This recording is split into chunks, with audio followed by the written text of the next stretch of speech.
ऐकतात नाही. आता सगळ्यांना शुभ सकाळ, शुभ सकाळ, शुभ सकाळ. आपण काल बघितलं ॲसिडिटीचे पॉइंट.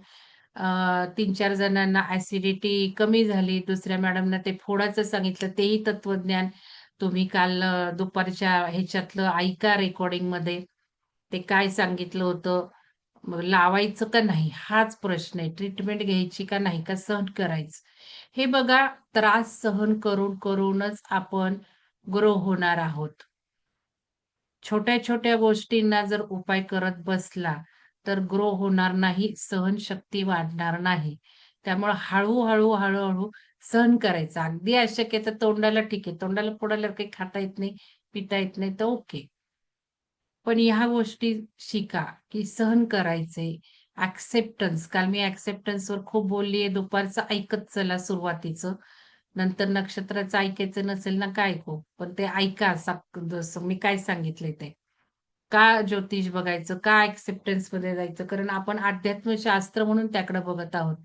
तर इथे आपल्या चक्रा ध्यानामध्ये आणि ब्रह्मांडात ऊर्जा खूप आहे. त्यामुळे चक्रा ध्यानामध्ये जास्त ऊर्जा होत आहे. ज्यांचं 2 दिवस झालेलं नाही, त्यांनी बीजमंत्र म्हणू नका, कलर थेरपी वापरू नका, फोकस करू नका. आता पिरियडमध्ये सांगितले ग्रुपमधनं बाहेर पडायचे. कारण तुम्ही ग्रुपमध्ये असलात तर ऊर्जा येणार आहे. आता त्या मॅडम म्हणतात म्यूट करू का? असं काही नाहीये. बाहेरच पडा तिथनं. तर ते बाहेर पडा आणि माझ्या जर सूचना ऐकल्या नाही, मी तुम्हाला एका शब्दात सांगितलं, कुंडलिनी म्हणजे अनुपम आहे, अनुपम. आणि हे जर जास्त झालं ना, तर त्रास खूप होतात.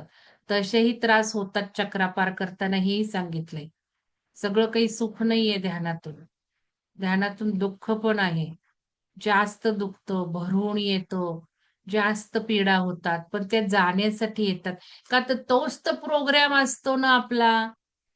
पीडा घ्यायच्या, घ्यायच्या, घ्यायच्या. ताकद वाढवायची, वाढवायची, वाढवायची. लर्निंग करायचं, करायचं, करायचं. मग ती कुंडलिनी त्या चक्रावर काम करताना हे करणारच. तुमचं काही सगळं गायब कार्मिक जन्मानुजन्म साठवलेलं ते काय अशीच स्वच्छ करणार आहे का? तशी नाही स्वच्छ करणार. इथे सगळं अडकलंय विशुद्धीत तर घसा भरून येणार, दुखणार, काय-काय होणार. असं कसं? त्यामुळे त्रास हा होणारच आहे. मी तुम्हाला सांगितलं, मी प्रत्येक चक्राचे अनुभव घेतलेले आहेत. फक्त मला आज्ञाचक्र आणि आज्ञाचक्राचा त्रास म्हणजे डोकं दुखतं बस. सहस्त्राराचं फक्त डोकं दुखतं. पण आहेच आहे ते डोकं दुखण्यास. मग मग डोकं जर सहस्रार करताना तासच धरून बसावं लागतं. कामं नाही होत दिवसातनं. म्हणून तर ते मला म्हणाले ना, "नका तुम्ही तुमचं कार्य खूप राहिलंय." पण काही वेळेला ऊर्जेला जर हे असं आता जे ज्ञान चाललंय, हे चाललंय, कार्यक्रम कमी करून, असं काही करून घ्यायच्या वेळेला बंद करावेच लागणार आहेत कार्यक्रम सुद्धा. आपला सुद्धा फोकस दुसरीकडे वळवणं गरजेचं आहे. ज्ञान घेताना ज्ञानावर फोकस जास्त केला पाहिजे. स्वाध्याय, स्वाध्याय, स्वतःचं ज्ञान. पुस्तकं आणा, पुस्तकं वाचण्याने जेवढे परिणाम होतात, तेवढं स्क्रीन बघून होत नाहीत. तर या गोष्टी महत्त्वाच्या लक्षात ठेवा. त्यामुळे हे सगळं काही करू नका आणि अफर्मेशन ऐका. तुम्ही जर अफर्मेशन ऐकल्या नाहीत, तर परिणाम बघा कमी होणार आहे. त्यामुळं आणि वेळ आपली एक ध्यानाची खूप सुंदर आहे. त्यामुळे छान इफेक्ट येतात. तर या गोष्टी सगळ्यांनी लक्षात घ्या आणि महत्त्वाचं म्हणजे पाणी भरपूर प्या. दिवसभरातूनही पाणी प्या कारण शुद्धी चाललेली आहे. शुद्धीला पाणी लागतं आणि शुद्धीला पाणी दिलं नाही, तर शरीरात गंदगी अजून त्रास देणार आहे. आत्ता सुद्धा पाणी पियात चला आणि ध्यान झालं, उठलात की पहिल्यांदा काहीतरी खात चला. कारण हे सगळं आपण काढतोय शरीरातलं, मग त्याला भरलं पण पाहिजे. नाहीतर मग पाणी पण पिलेलं असतं. म्हणून मग ती ॲसिडिटीचा त्रास होतो. मी तुम्हाला सांगते लवकर उठणे आणि ध्यानाने पण ॲसिडिटीचा त्रास होतो. कारण ऑलरेडी हीट वाढतीये. म्हणून मग तुम्ही पाणी पण प्यायचे आणि खायचे पण. पहिल्यांदा उठल्या-उठल्या काहीतरी खायला शिका. काही रात्रीची अर्धी पोळी, भाकरी, तूप लावा त्याला, खा पण. किंवा खाल्ल्याशिवाय पाणी पण पिऊ नका, असंही करा. मग ते त्रास होणार नाही. तर चला आता आपण ध्यान करूयात. काही गोष्टी तुम्हाला महत्त्वाच्या सांगितल्या, त्या लिहून ठेवत चला. तर आता आज शेवटचा दिवस आहे मुलाधाराचा. आता उद्या आणि परवा मी सुट्टी देणार आहे. आज कोण वार आहे? आज गुरुवार आहे. शुक्रवार, नाही शनिवार बघते मी काय अजून ठरवलं नाही. पण सुट्टीमध्ये काम करायचंय सगळ्यांनी. या 5 दिवसात काय बदल झाले, बारीक सगळं लिहायचंय. फॉर्मॅट मी अजिबात देणार नाहीये. फिजिकल बदल काय झाले, दिसतंय काय, ऑब्झर्व्ह काय केले ते, शरीरामध्ये, मनामध्ये, घरामध्ये बघा कित्येकाने लिहिलंय, घरात वातावरण छान आहे. असणारच आहे. घराचा ऑरा बदलताय. व्हायब्रेशन्स घरात साठले जातायत. घराचं पण क्लिन्झिंग होतंय. घराचा पण चक्र असतो. तो जो पुरुष आहे ना आपला वास्तुपुरुष कसा असतो बघा, डोकं कुठं असतं.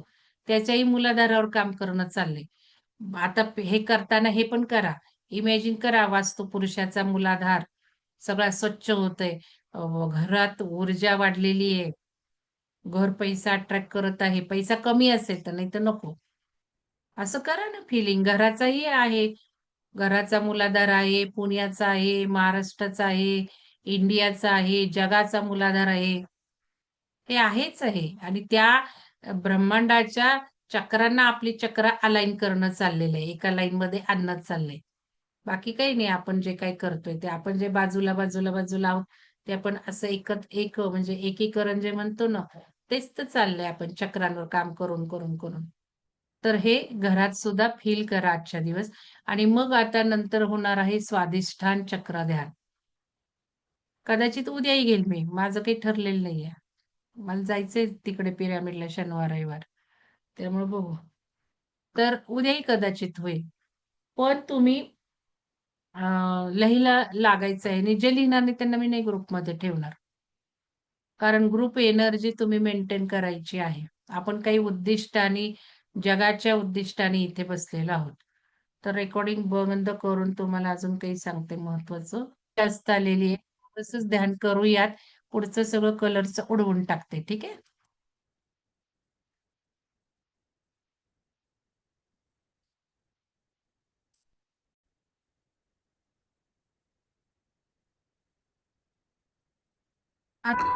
मूलाधार चक्र ध्यान.